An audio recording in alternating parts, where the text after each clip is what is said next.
Merci, Monsieur le Président, mes chers collègues. Voilà une délibération d'apparence un peu technique, la superposition d'affectation, qui revient à ce que la ville des Lilas, au fond, confie son espace public à Est Ensemble pour que le territoire puisse aménager le grand chemin. Dans quelques semaines désormais, le premier coup de pioche dans le bitume sera donné aux Lilas pour marquer le coup d'envoi à ce grand projet radical de renaturation et d'apaisement qui reliera les villes de notre territoire. L'occasion m'est faite ici de souligner que ce projet traduit une ambition politique forte pour notre territoire. Je crois que nous avons toutes et tous partagé le souhait qu'Est Ensemble ne se cantonne pas seulement à faire des études, ce qu'elle fait par ailleurs très bien, en attendant que les villes ensuite prennent la suite, mais soit en l'espèce chef de file pour une ambition territoriale très forte pour ce projet du grand chemin et créer les conditions de sa mise en œuvre opérationnelle avec un état d'esprit de cohérence et d'efficacité. Concrètement, c'est inscrire des moyens financiers en investissement qui permettent d'amorcer la participation d'autres partenaires institutionnels au projet. C'est piloter une équipe pluridisciplinaire de grande qualité pour proposer une déclinaison qui tient compte des spécificités locales et des souhaits de chaque ville, sans en rabattre sur les principes ambitieux de créer une boucle verte d'une 40aine de kilomètres dans notre territoire dans les prochaines années, et plus encore si on ajoute la partie du tracé qui se déploie à Paris.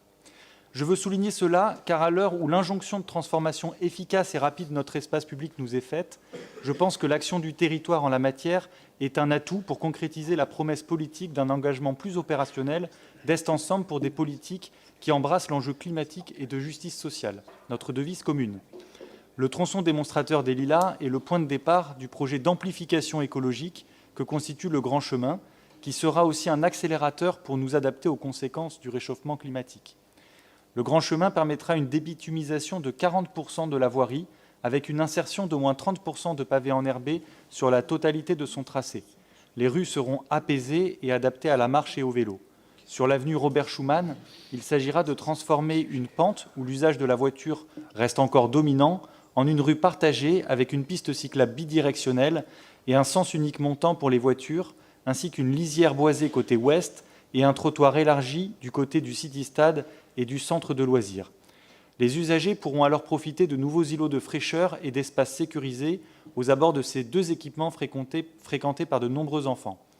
Le Grand Chemin, c'est également un projet sensible qui vise à offrir aux habitants un projet à dimension écologique qui apporte au fond un supplément d'âme.